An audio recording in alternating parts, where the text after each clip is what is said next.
Bonjour à tous et bienvenue à ce webinaire cybersécurité, comment NIS2 impacte le secteur industriel. Nous sommes ravis de vous accueillir. Je vois que vous êtes nombreux à commencer à vous connecter. Je vous propose qu'on patiente une petite minute ou deux, on laisse l'ensemble des participants justement se connecter et puis on pourra démarrer tous ensemble.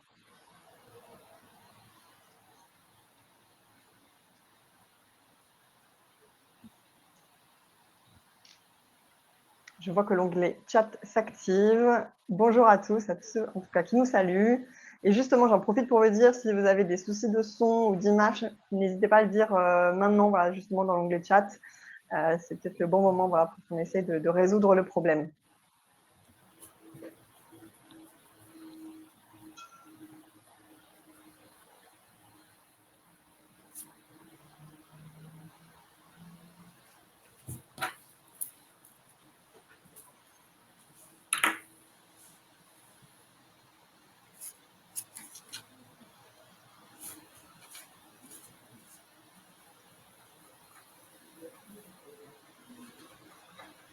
J'attends encore quelques petites secondes et puis on va pouvoir démarrer.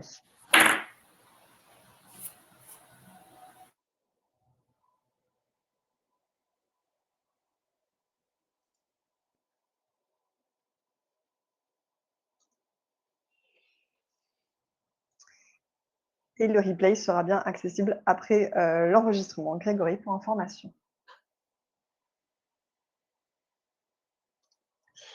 Allez, il est 11h33, je vous propose de démarrer. Bonjour à tous et à tous ceux qui viennent de nous rejoindre pour ce webinaire Cybersécurité, comment NIS2 impacte le secteur industriel, donc porté par le groupe APAV et sa filiale Opida. Donc aujourd'hui, j'ai le plaisir d'accueillir Christiane Souletis, qui est directrice audit conseil du pôle gouvernance, risque et conformité au sein du groupe Opida. Bonjour. Et puis Johnny Lerustre, qui est consultant en cybersécurité. Bonjour à tous. Donc, nous allons passer environ 30 minutes ensemble. On va démarrer une première partie finalement sur l'état des lieux de NIS2, quels sont les objectifs, les enjeux et le périmètre d'application de cette directive. Ensuite, on va faire un focus sur le contexte du coup industriel qui est quand même le contexte qui vous concerne, vous, aujourd'hui. En troisième partie, on va vous présenter les étapes de mise en conformité du coup à cette directive. Et puis enfin, nous terminerons forcément avec du coup l'accompagnement dédié et comment Opida peut vous accompagner sur cette thématique-là.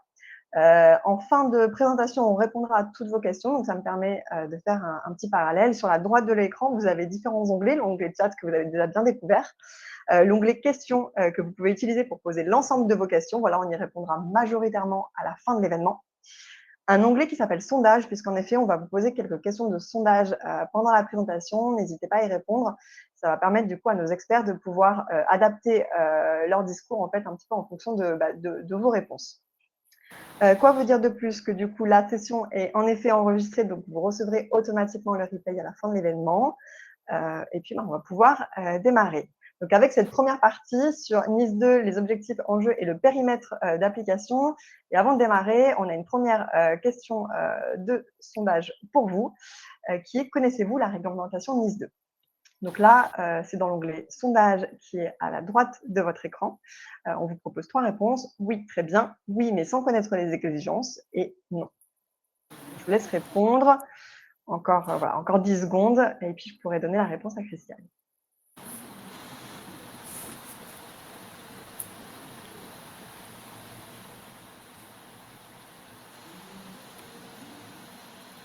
Les chiffres évoluent, donc j'attends. Allez, je vois que ça commence à se stabiliser. On va dire que pour la majorité, à quasiment 50%, Christiane, on est à non.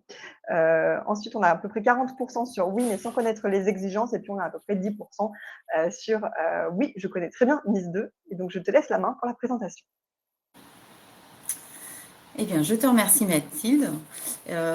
Moitié. Et c'est pour ça qu'aujourd'hui, on va pouvoir peut-être confirmer pour ceux qui connaissent un petit peu et puis apporter, j'espère, de nombreuses informations à ceux qui sont en attente de savoir ce qu'est cette directive et surtout s'ils sont concernés et comment ils vont faire. Donc, aujourd'hui, nous sommes face à une croissance exceptionnelle de la menace en cyber. Vous allumez la télévision, vous recevez des mails, il y a eu des attaques informatiques à peu près partout. Les attaquants progressent aujourd'hui, que ce soit à but idéologique ou financier. Ils s'organisent, ils gagnent en compétences, en qualité et malheureusement en réussite de ces attaques. l'Europe s'est organisée. Il faut organiser l'Europe, il va falloir s'entraider face à cette menace qui grandit. Pour cela, l'Union européenne a créé la directive NIS 2. NIS 2, c'est une directive qui va aider à renforcer la cybersécurité dans l'Union européenne. Elle va aider qui? Elle va aider les administrations publiques, mais aussi les petites entreprises et des grosses entreprises. Même une entreprise du CAC 40 va être aidée comme une petite entreprise de 50 personnes en fonction du secteur dans lequel elle est et des enjeux qui sont dedans. L'objectif, donc, c'est de mieux vous protéger et c'est de mobiliser le tissu économique français, européen, avec une coordination de l'Europe pour répondre à la menace cyber. Donc, ce qui est bien, souvent, c'est face aux attaquants, c'est de ne plus être seul, de ne pas se retrouver une entreprise seule, se faire aider par des autorités françaises, des autorités européennes et s'entraider. C'est vraiment l'objectif.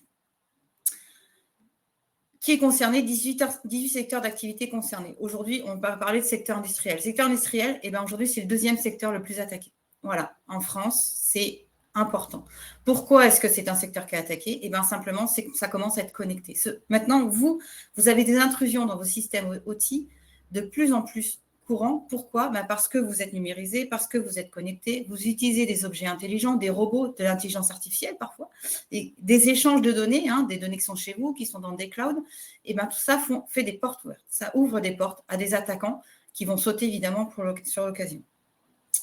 Globalement, NIS 2, donc c'est 18 quand même secteurs d'activité, 15 000 entités, c'est énorme, c'est beaucoup. C'est pour ça que l'Europe est là. La France et l'Europe vraiment s'organisent pour aider toutes ces entités.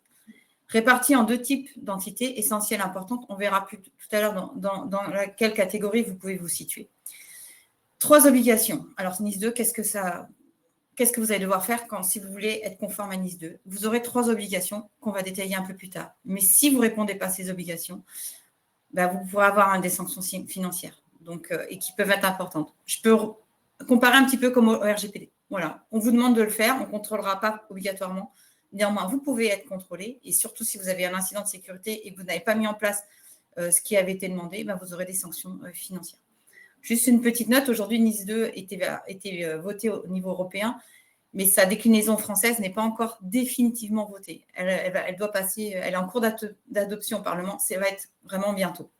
Ce qu'on vous présente, c'est une version un peu provisoire, mais bon, je pense qu'on n'est pas loin de la réalité et de la vérité. 18 secteurs d'activité, donc comme je l'ai indiqué, les collectivités territoriales et les administrations publiques, mais ce n'est pas ce qui nous concerne aujourd'hui, sauf si vous pouvez peut-être quand même en faire partie, mais en général, l'industrie, ça sera plutôt dans le privé. Des moyennes et des grandes entreprises, avec 2 types de secteurs. Les secteurs hautement critiques, là, ce seront les secteurs qui vont avoir un impact très fort sur le fonctionnement de l'État, sur les citoyens, sur des chaînes stratégiques de la France et également sur l'intégrité humaine. Et oui, ce qu'on oublie, c'est que les risques de sécurité, ce n'est pas que des pertes financières, ce n'est pas que des arrêts de production. Ça peut avoir un impact sur l'humain. Et c'est pour ça que cette directive NIS 2 englobe bien tous ces secteurs.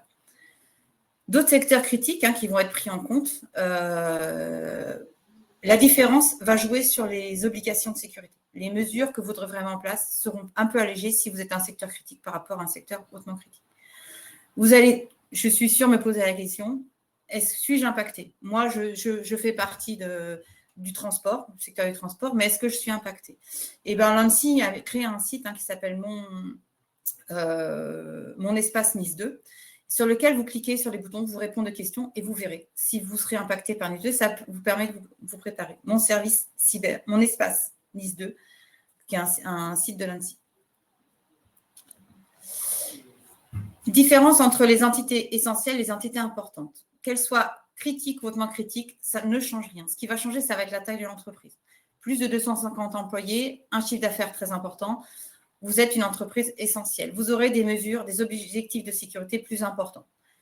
Une entreprise de plus petite taille, mais 50 employés, aurait aussi des objectifs de sécurité à mettre en place qui sont décrits dans la directive.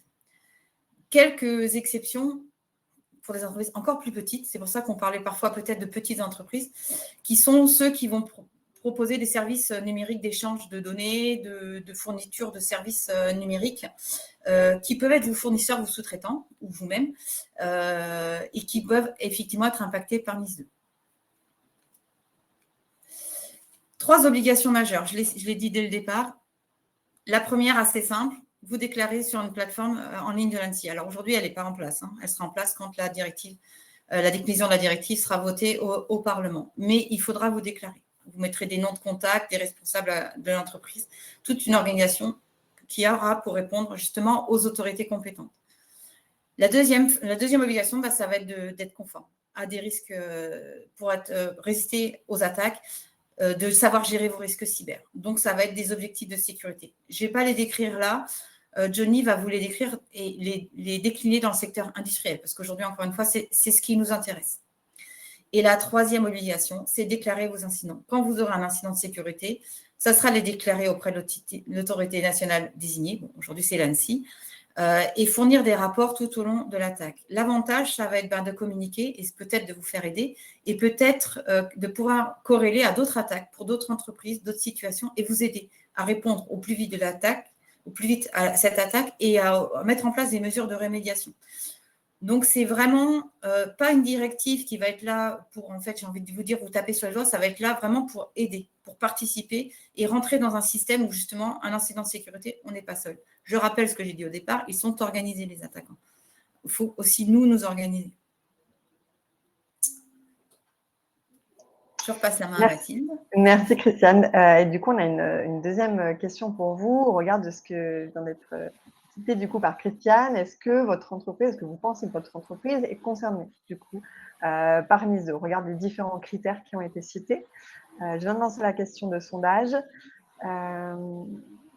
On a proposé donc oui, non, et on a également dit je ne sais pas. Donc, si vous ne savez toujours pas si oui ou non vous êtes concerné, potentiellement, soit on pourra utiliser le simulateur, soit Opida pourra revenir vers vous pour vous aiguiller.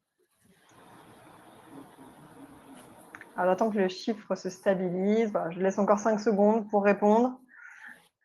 Et puis, je pourrais passer la main à Johnny.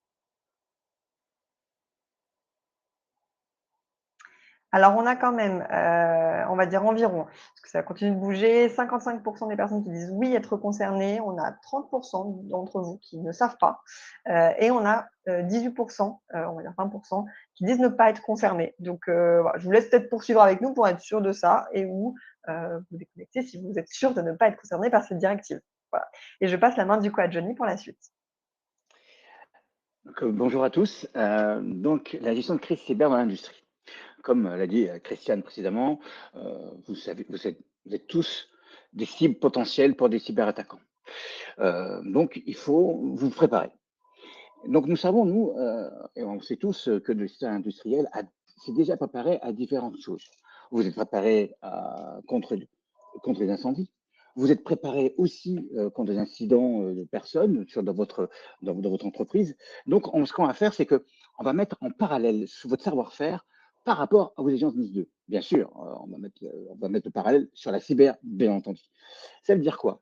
Ça veut dire que quand on se prépare à quelque chose, quand on sait ce qu'on risque et qu'on s'y est préparé, eh ben, on est tous plus sereins. Bien sûr, ça n'évite pas le danger, mais si étant préparé, si étant entraîné, on est déjà, on a une certaine sérénité. Une sérénité au niveau des personnes qui travaillent au sein de votre entreprise, parce qu'ils sont préparés, ils savent ce qu'ils devront faire pour faire face. Et vous, en tant que dirigeant d'entreprise, vous savez que vos agents sont entraînés, donc vous êtes déjà plus serein.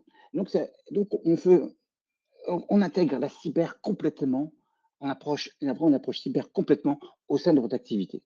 Nous avons pu voir déjà dans le passé, nous avons déjà fait ce genre d'exercice avec une entreprise d'automobile et on s'est aperçu que ces derniers s'étaient préparés également au risque cyber et pas de manière efficace. Pourquoi? Parce qu'ils n'avaient pas l'approche NIS 2 proprement dit. Et il y avait un manque réel de cohérence par rapport aux attentes réelles de NIS 2. Bien sûr, nous avons aidé pour cette cohérence, mais c'est ça qu'on va vous présenter maintenant. L'intégration des risques dans la procédure existante.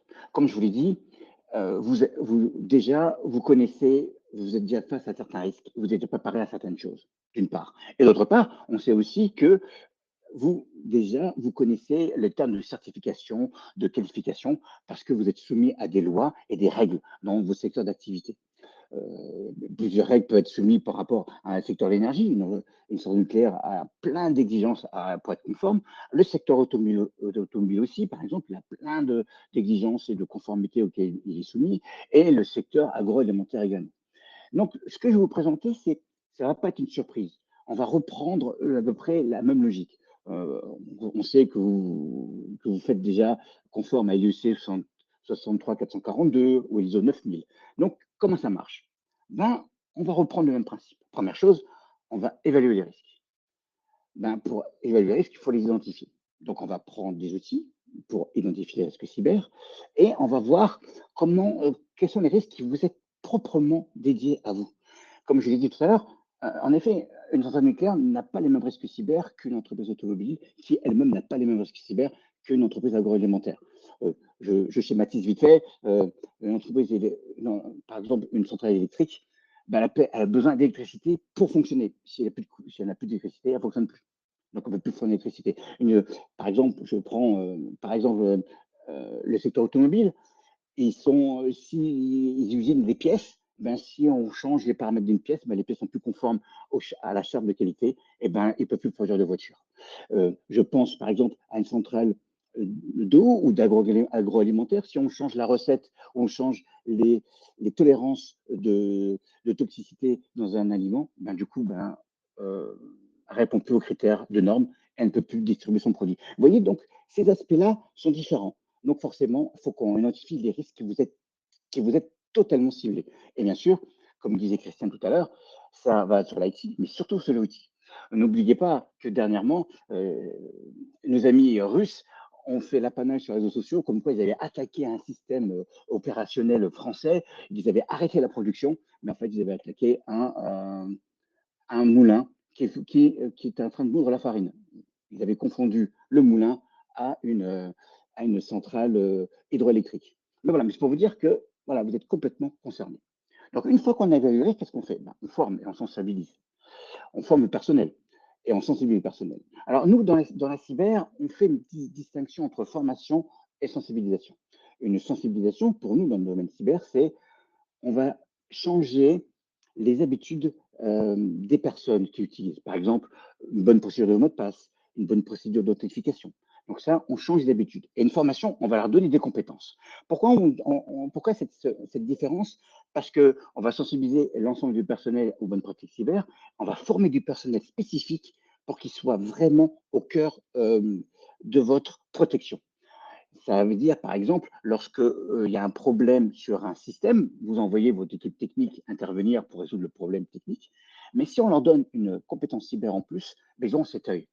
Et vu qu'ils seront au cœur même de votre installation et ayant cette compétence cyber spécifique, ils pourront même répondre d'une part à la problématique et remonter au sein d'une certaine chaîne qui a un problème cyber peut-être.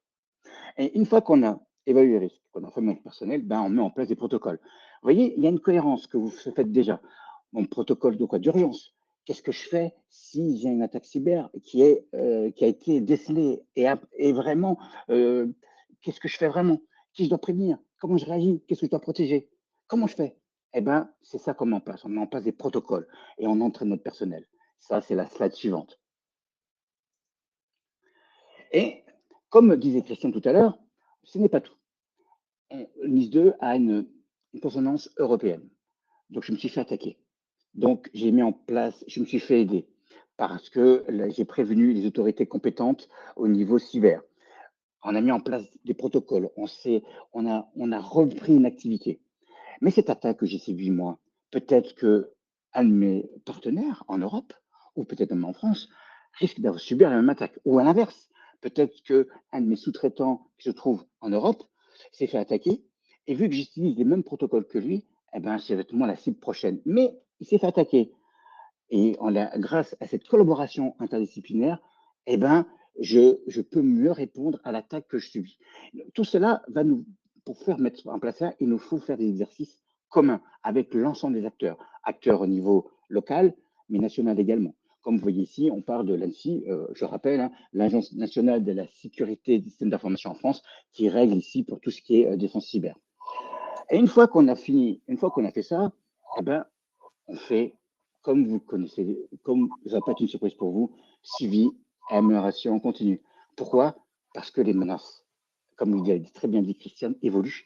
Nos attaquants, ils sont à la page. Eh bien, nous aussi, il faut qu'on soit à la page. Il faut qu'on soit à la page. Il faut qu'on continue notre exercice, qu'on continue à s'entraîner, qu'on sache ce qu'on risque, qu'on puisse entraîner notre personnel et tout ça dans un circuit de performance. Comme vous le faites déjà pour la sécurité incendie. Vous entraînez votre personnel aux sécurité incendie. Vous entraînez votre personnel, vous le sensibilisez au risque de personnes. Attention d'utiliser cette machine. Une nouvelle machine arrive. Je forme mon personnel pour utiliser la machine en toute sécurité pour qu'il n'y a pas de problème. Mais un cyber, vous voyez, s'englobe également dans cet esprit. Merci Johnny pour cette deuxième partie. Alors, on va faire attention au timing pour la suite.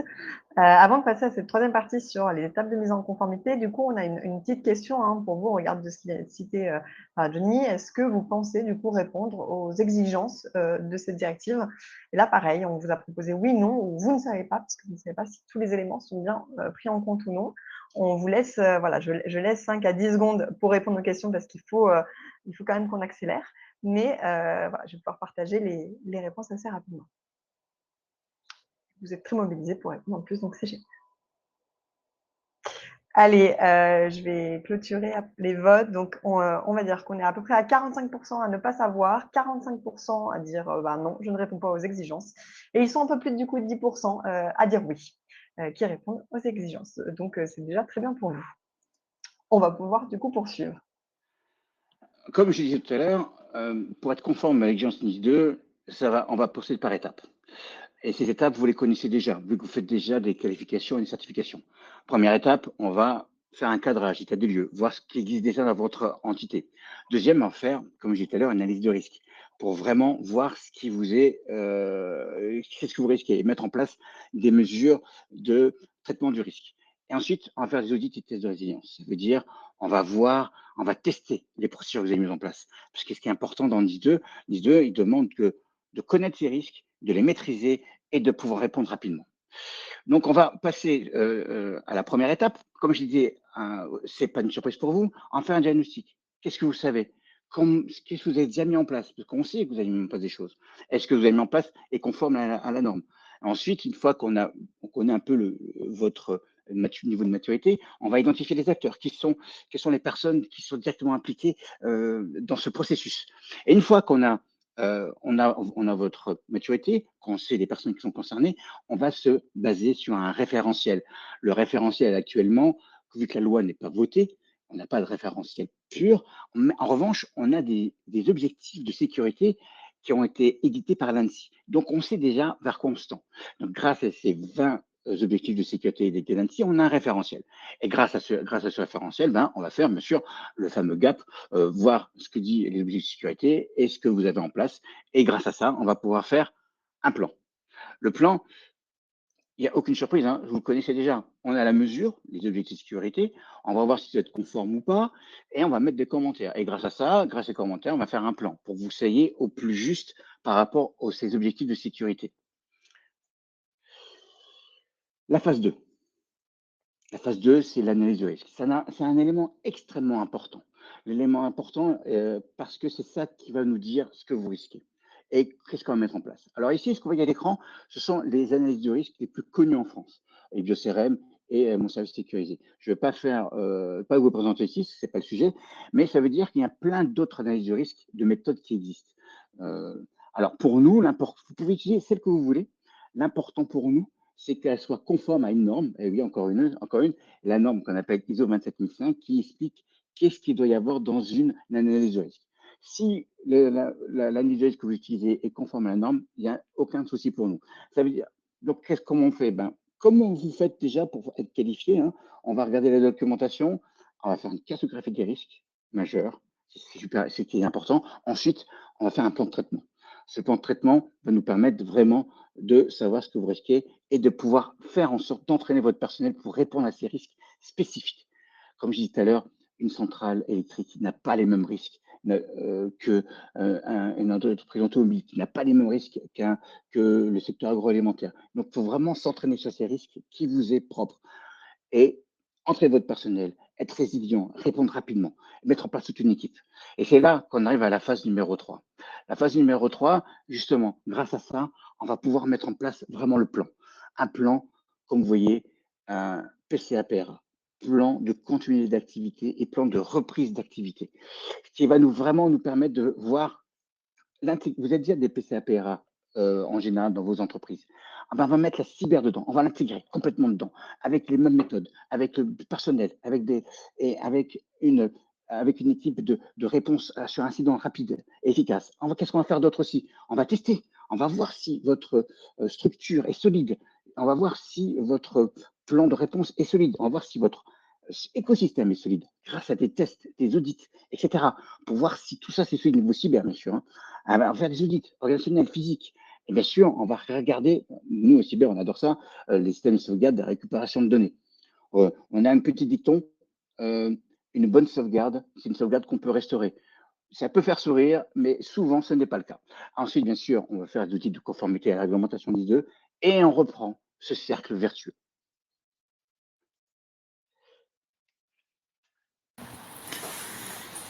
Alors, Johnny vous a présenté la méthodologie. Comment être proactif?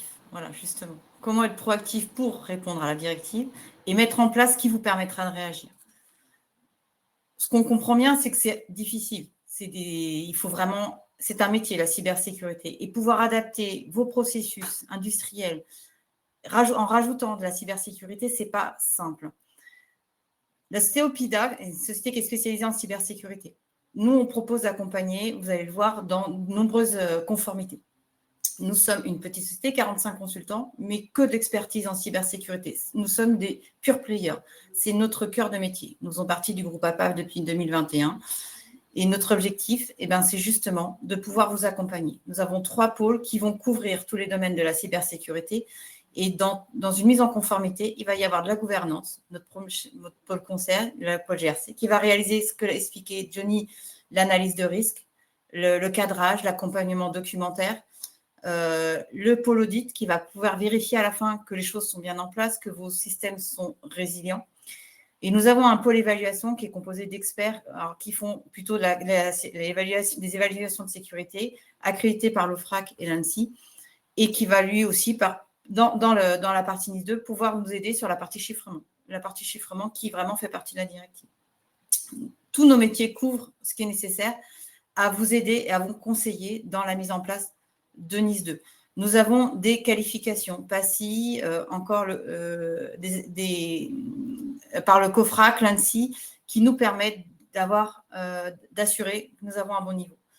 Sur NIS2, nous faisons un accompagnement sur mesure, comme dans toutes les conformités, mais NIS2, il y a quelques spécificités,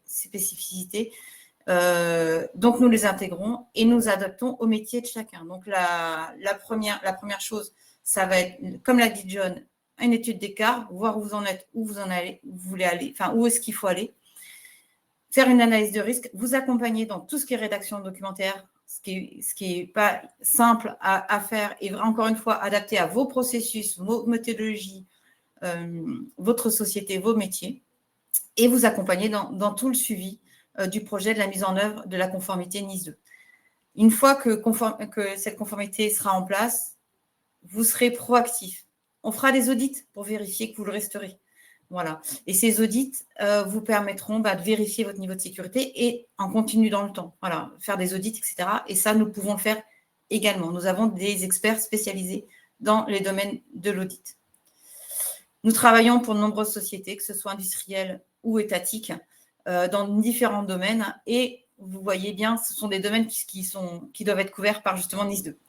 Donc, ce sont en général des risques que nous connaissons, que nous avons l'habitude d'accompagner vers des conformités. Parfois, ça n'est pas NIS2, mais c'est la même méthodologie.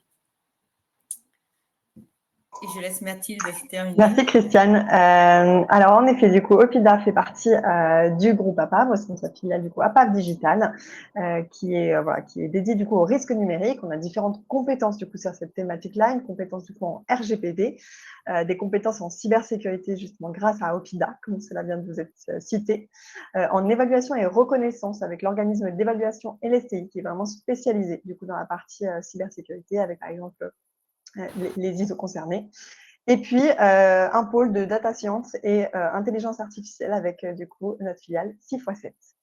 On va pouvoir passer, du coup, aux différentes questions. J'ai vu qu'il y en avait eu plusieurs, qui sont arrivées, mais avant ça, moi, j'ai 2 dernières questions, pour vous. Est-ce que ce webinaire, déjà, il a répondu, du coup, à vos attentes? C'est très important pour nous de savoir si, voilà, on a répondu à votre question initiale, ou s'il faut aller plus loin.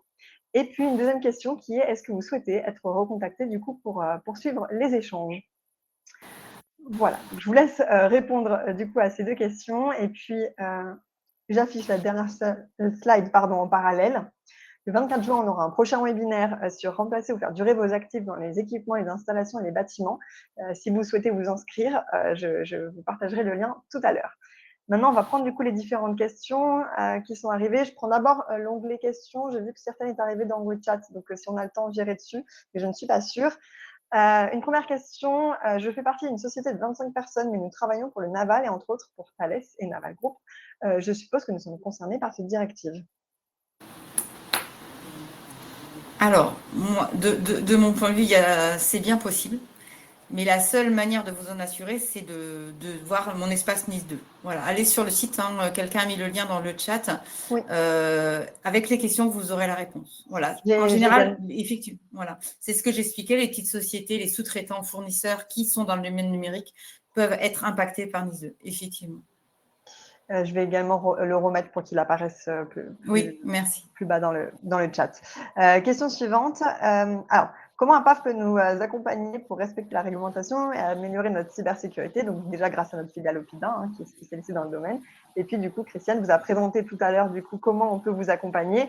Grégory, si vous souhaitez aller plus loin dans le détail de l'accompagnement qui est envisageable, je vous laisserai, du coup, j'ai laissé mon adresse mail ici apparaître à l'écran. Je vous laisse m'envoyer un email et comme ça, je pourrai repartager à Christiane et à ses équipes. À quel point être conforme à la norme ISO aide à être conforme à NIS 2? Je peux répondre. Attention, NIS 2, c'est la loi. C'est-à-dire que vous êtes obligé de vous y conformer. Et norme ISO, c'est une certification. Donc, vous n'êtes pas, ça n'a rien à voir. L'approche est complètement différente. Je pense que vous parlez de l'ISO 27001, je présume. Est-ce que c'est ça? Je ne sais pas si c'est là la J'imagine. question. Il y a une différence notable entre l'ISO 27001 et NIS 2. NIS 2, c'est de la loi. Et comme j'ai dit, la loi et l'ISO 27001, c'est une certification. Elles sont couplées les deux. L'une, l'ISO 27001, va vous dire j'ai mis en place un système de management de système d'information avec le contrôle en continu. NIS 2 va plus loin, à vous dire OK, vous êtes conforme ISO 27001, c'est bien, mais maintenant on va aller plus loin.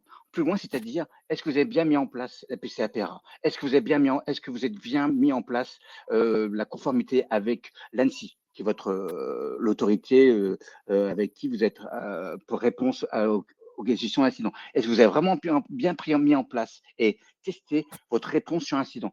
27001 vous dit de mettre en place une mission d'incident, mais NIS 2 vous dit vous devez la mettre en place, la contrôler et bien sûr voir si elle est efficace avec le système de retour sur incident et de partage des voyez. Donc l'approche la NIS 2 est beaucoup plus contraignante par rapport à 27001, bien qu'elle se complète.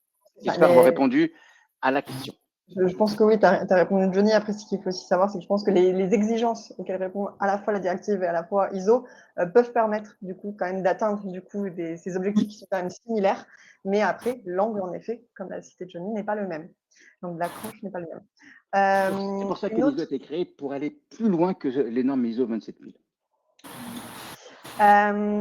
Pour être conforme, il est à mon avis nécessaire de faire un diagnostic cyberscoring efficace. Or, cela a un coût et à ce jour, les subventions IDFI ne sont pas pour toutes les structures. Est-ce qu'il va y avoir une évolution de l'État vis-à-vis de l'extension à toutes les structures au vu de ces enjeux? Je ne sais pas si vous avez la réponse, Christiane ou Johnny. Ouais.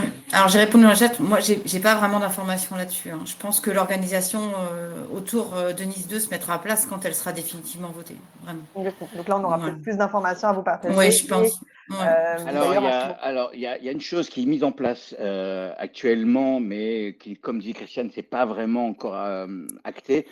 Il y a la BPI, la Banque pour l'investissement, mais c'est faire appel pour des petites structures. Après, comme dit Christiane, attendons ce que va dire la loi, parce que la loi est en cours en deuxième lecture à l'Assemblée nationale, qui va être lue au courant fin juin, début juillet. et on va vraiment voir ce qu'elle va dire la loi là-dessus. Pour l'instant, on peut pas, on n'est pas législateur, on ne peut pas vous dire. Et si on a des informations, du coup, on pourra du coup notamment vous les partager, on partagera des actualités, et cetera. Donc n'hésitez pas à continuer de nous suivre. Est-ce que les centrales de production photovoltaïque sont concernées par cette directive et comment? Alors ça, c'est quelque chose, voilà, j'ai encore envie de vous redire, allez voir peut-être sur mon espace Nice 2, Je pense que c'est le mieux. si c'est vérifié, ouais. Je ne veux pas dire de bêtises, je préfère pas. Et effectivement, appuyez-vous sur l'ANSSI pour savoir si vous êtes concerné. Comme dit Christiane, votre activité, en effet, peut être impactée, mais il faut faire attention aussi votre domaine d'application. Si je suis un fournisseur photovoltaïque pour tout un département, par exemple, et que ce département dépend de mon infrastructure électrique pour fonctionner, complètement. En revanche, je fournis des photovoltaïques pour d'autres particuliers, pas trop. Vous voyez, donc c'est ce contraste-là qu'il faut vraiment voir par rapport à mon espace Nice qui est sur le site de l'ANSSI. Et une dernière question, du coup, les directives ne sont pas toujours suivies par la majorité des acteurs publics et privés. Existe-t-il des aides de l'État pour le revendement du matériel? C'est la loi. Je vous dis, la NIS 2, c'est la loi. Donc nul n'est censé ignorer la loi et toute personne doit obligatoirement suivre la loi. Ensuite, comment l'État va contrôler? Je ne sais pas, parce que la loi n'est pas sortie. Et les aides de l'État, pareil, on ne sait pas, puisque la loi n'est pas sortie. Christiane, si tu veux ajouter quelque chose? Non, malheureusement, aujourd'hui, je n'ai pas plus d'informations. Eh bien, on va pouvoir clôturer du coup ce webinaire là-dessus. Alors, j'ai oublié de vous envoyer, je vous envoie quand même le lien du coup du prochain webinaire si ça vous intéresse de le suivre. Je le fais tout de suite. Ajouter à la session. Voilà, je l'ai promu sur le côté, sur la droite de l'écran. Vous pouvez vous inscrire à notre prochain webinaire Stop au casse-tête, remplacer ou faire durer vos actifs, équipements, installations et bâtiments qui aura lieu le 24 juin à 11 h. Nous sommes ravis du coup d'avoir partagé cette trentaine de minutes avec vous. Merci à Christiane, merci à Johnny. Si vous avez d'autres questions, vous avez mon email affiché à l'écran. Et puis, on vous souhaite un bon appétit puisqu'il est 12h08. Voilà. Merci à tous. Au revoir. Merci. Merci.